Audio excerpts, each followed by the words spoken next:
Southeast Missouri State head coach Tom Matukewicz. The Redhawks 1-0 at OVC play after defeating Tennessee State 47-14. They are going to go on the road for their next OVC contest at Tennessee Tech on Saturday afternoon. So, Coach, thoughts on the win to start conference play, and then we'll go to some questions.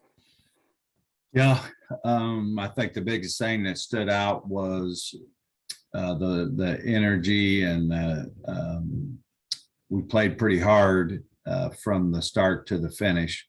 A lot of times, even if they're ready to play and they're excited about playing, sometimes that dips, and so that meant a lot. And I was really proud of that.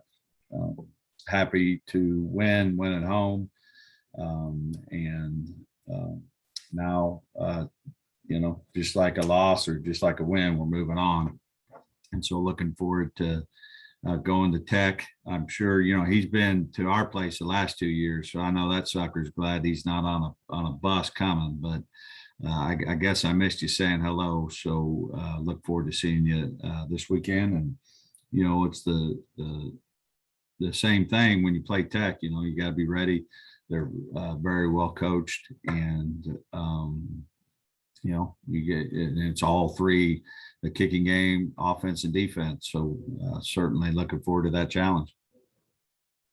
Thanks, Coach. Let's start first with the offense. 607 yards of total offense, 380 on the ground, and Gino has the 205, which is the third most of any FCS player this year. So obviously everything was working in the ground attack. Yeah, I think it starts with the O-line and tight ends. They had some knockdowns and what we call sign-off reps, where they're really trying hard. Gino is a big back, and as the game goes, he gets better and better. He's able to run through arm tackles and those type of things. And so got some explosive runs, some hard runs. We ran our quarterback, who ran well, good ball security, those type of things. And so I'm pleased with our run game right now for sure. And then the flip side of the ball, you hold them to 14 net rushing yards overall. And then for the game, just total offense 266. So just thoughts on your defense there. Yeah, it was a huge challenge. Running back for TSU, I forget his name now, number 3, but he is a great player. And so it was a huge challenge. I think what you saw is we had some players that get back. We've been missing some from a health standpoint. So Mardrick Douglas and Brandon Mincy both were back for this game. And I think you saw where we were just a little stouter now in the box. So that made a big difference. And then we didn't have the mental bust and the big plays that we had been giving up the previous 3 games. So we're kind of cleaning that up a little bit too. And so now you talked a little bit about Tech, talk a little bit more about them. They're still searching for that first win. They've had trouble scoring, but they were right in the game against Eastern Illinois, and a fumble recovery really changed it. But thoughts on them, and since you all just played at the end of March, so it hasn't been that long since you've played them. Yeah, you bet. I mean, their main issue is turnovers. There's been 60 points scored off them off a turnover. So I mean, they haven't scored anything off of a turnover, and they've given up 60 off a turnover. So that's the difference, right? And so, what they get that fixed, and they're going to be winning games, and if they don't, they won't win games. So I know it's easier said than done. I know they're working hard on that. And that's the challenge for us is, I think, the key to a successful life and a successful outing on a football game is a healthy respect for your opponent. Like if you think we're just going to show up and beat Tech, we're going to lose.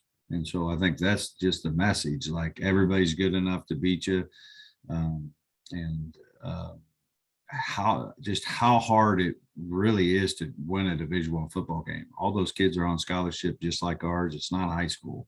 Sometimes it's different there, but here, like if you literally don't prepare this week, you will end up not being successful. So I think we're good. I think we're going to use this momentum from that win to give us some great energy for this week to go out and really prepare hard for Coach Alexander and his squad.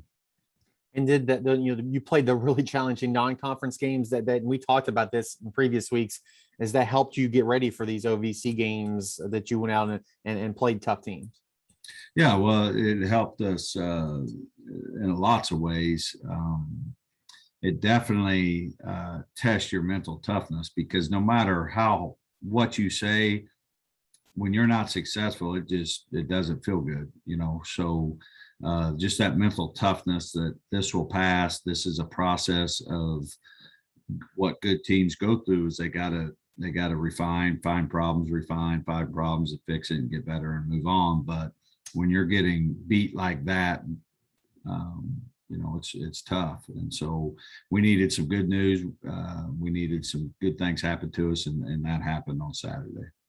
I wanted to ask you about your red zone execution this year, and it's going really well. And just what it's been like when your team has gotten in there and they're what they've done once the ball is inside the 20. Yeah, done a good job. We've had to settle for some field goals, so that's disappointing. But our field goal kicker, Kenny Doak, we're 4 for 4. He was National Special Teams Player of the Week. And so happy for him, because, he didn't have a great spring, but he's really put a lot of great work into doing that.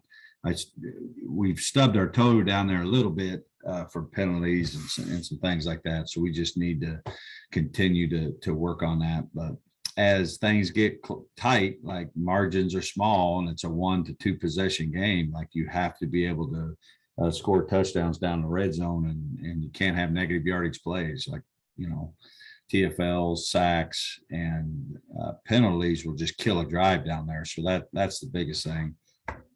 Defensively, you got to do the opposite. You got to try to get it ahead of the chains and force them to throw and get an incompletion and make them kick a field goal. Well, that's all the questions we had for you today, Coach. Appreciate you taking time to join us. Best of luck on Saturday, and then we'll talk to you again next Tuesday. Thanks, Kyle.